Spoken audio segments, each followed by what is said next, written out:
আচ্ছা, চলো আজকে তোমাদের সাথে একটা খুবই ফানি, লেম, হাস্যকর একটা বিষয় তোমাদের সাথে একটু শেয়ার করি।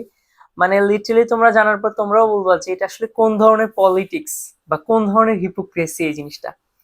তো ইউজুয়ালি তোমরা জানো যে কি বিভিন্ন এই অ্যাডমিশনের জন্য অনেক ধরনের গ্রুপ থাকে, বড় বড় সেই গ্রুপে দেখা যাচ্ছে 1 লাখ 1 লাখ 2 লাখ 3 লাখ 4 লাখ 5 লাখ মেম্বার থাকে। অনেক অনেক স্টুডেন্ট সেখানে থাকে গ্রুপে। তো এই গ্রুপগুলো আসলে পাবলিক করা থাকে, যে কেউ সেখানে মানে পোস্ট করতে পারে এমন টাইপের। তো মানে কিছু কিছু কোচিং সেন্টার আছে, এটা কি করে জানো, দেখা যাচ্ছে তারাই তো আসলে মানে গ্রুপগুলো ক্রিয়েট করে, দেন পরবর্তীতে ওইখানে স্টুডেন্টরা যায়।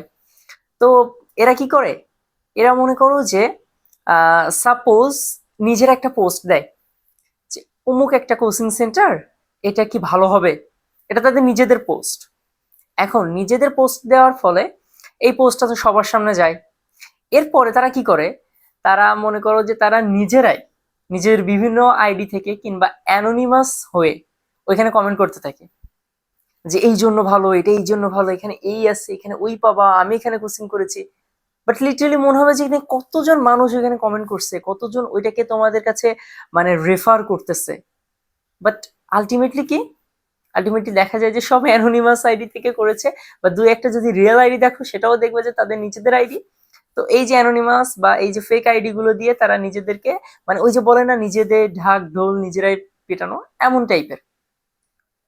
এখন তোমরা ইউজুয়ালি তোমরা তো এগুলো জানবা না, তোমরা খুব স্বাভাবিক গ্রুপে দেখলে, এমন পোস্ট দেখলে হয়তো তোমরা কমেন্ট বক্সে যাবা, যে দেখবা যে আরে এতগুলো রিকমেন্ডেশন, এতগুলো রেফার এই কোচিংটার জন্য, আর এখানে যাই ভর্তি হয়ে যায়। এটা আসলে কোন ধরনের স্ক্যাম, এটা কোন ধরনের হিপোক্রেসি। তোমার কোচিং যদি ভালো হয়, তারা যদি ভালো পড়ায়, তাদের যদি মানে মানে মরালিটি বলো বা তাদের যদি নৈতিকতা বা তাদের নিয়ত যদি ঠিকঠাক থাকে এবং তারা যদি ঠিকঠাক মতো পড়াশোনা করায়, অবভিয়াসলি স্টুডেন্টরা তাদের কাছে যাবে। এটা তাদেরকে এই ধরনের হিপোক্রেটিক ওয়েতে বা এই ধরনের মানে কনস্পাইরেসি তৈরি করে কিংবা হচ্ছে এই যে মানে ফেক রেফারেন্স দেখিয়ে তো আসলে স্টুডেন্ট নেওয়ার কোনো প্রয়োজন নাই। এটা কোনো দরকার আছে? তো এটা তো দেখা যাচ্ছে তোমরা স্টুডেন্টরা আসলে এই জিনিসটা অনেকাংশে বুঝতে পারো না। তোমরা মনে করো আরে এই কোচিংটা এতজন রেফার করেছে, আলটিমেটলি কারা রেফার করতেছে? ওরাই ওদেরকে রেফার করতেছে একটু ভিন্ন ওয়েতে, তোমাদের কাছে শো করতেছে যে না, আমরা আসলে অন্য মানুষ, বিভিন্ন আমরা তাদের স্টুডেন্ট ছিলাম, আমরা রেফার করতেছি, দেখো আমি এখানে পড়েছি, এই এই সুযোগ সুবিধা আমাকে দিয়েছে। আলটিমেটলি তাদের কথা তারা নিজেরা বলতেছে। আবার এমন পোস্ট দেয় দুইটা কোচিং সেন্টার নিয়ে, ধরো দুই তিনটা চারটা পাঁচটা কোচিং সেন্টার নিয়ে দিয়ে দিবে, দিয়ে বলবে যে এই মধ্যে কোন কোচিং সেন্টারটা ভালো।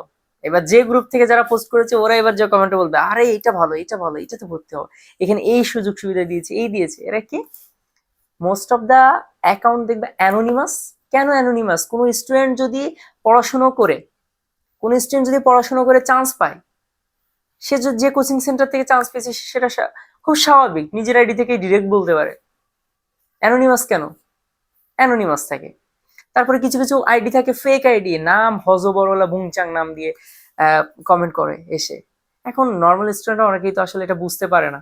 তোমরা দেখো যে আরে এতগুলো রিকমেন্ডেশন, তাহলে এটা নিশ্চয়ই ভালো হবে। তো এই জিনিসগুলা দেখে আসলে এইসব ফাঁদে পড়ো না। ঠিক আছে, এই যে এই ফাঁদে পড়ার কোনো প্রয়োজন নাই। তোমার যেটা মনে হবে তুমি নিজে দেখবা। আর মনে করো যাদের আসলে মানে পলিসি ভালো, যারা ভালো পড়ায়, যারা তোমার কাছে মনে করো যে তোমার দায়ভার ঠিকঠাক ভাবে বহন করবে, যারা তোমার দায়িত্ব নিবে, বা যাদের নিয়ত ঠিক আছে, তারা কখনো এসে ওই রকম ভাবে কোনো মানে এই টাইপের লজিক গুলো ইউজ করবে না। কারণ তারা জানে তারা ভালো। এখানে তুমি তাদের কাছে না গেলে তাদের লসের থেকে তোমার লস বেশি। সো এই জিনিসগুলা বুঝবা, এই জিনিসগুলো বুঝে চলবা। আসলে এই মানে এডুকেশন সেক্টরটা এমন হয়েছে যে এটা এখন বিজনেস সেক্টর হয়ে গেছে, খুব বড় একটা বড় মাপের বিজনেস সেক্টর। বাট শিক্ষা তো আসলে কখনো ব্যবসা না, তাই না? শিক্ষাকে একটা বিজনেস টুল হিসেবে তো ইউজ করা উচিত না। তো এই ধরনের হিপোক্রেটিক ওয়ে গুলো আসলে মানে মানুষের নৈতিকতার জায়গা থেকেও বাদ দেওয়া উচিত। কি দরকার? হ্যাঁ, আপনি যদি একটা ভালো স্টুডেন্ট, ভালোভাবে পড়ান একটা স্টুডেন্টকে, অবশ্যই সে আপনাকে এমনি রিকমেন্ড করবে। তো এইখানে আসলে এই জিনিসগুলো ফেক, এই জিনিসগুলো তৈরি করে হিপোক্রেসি তৈরি করে কি দরকার?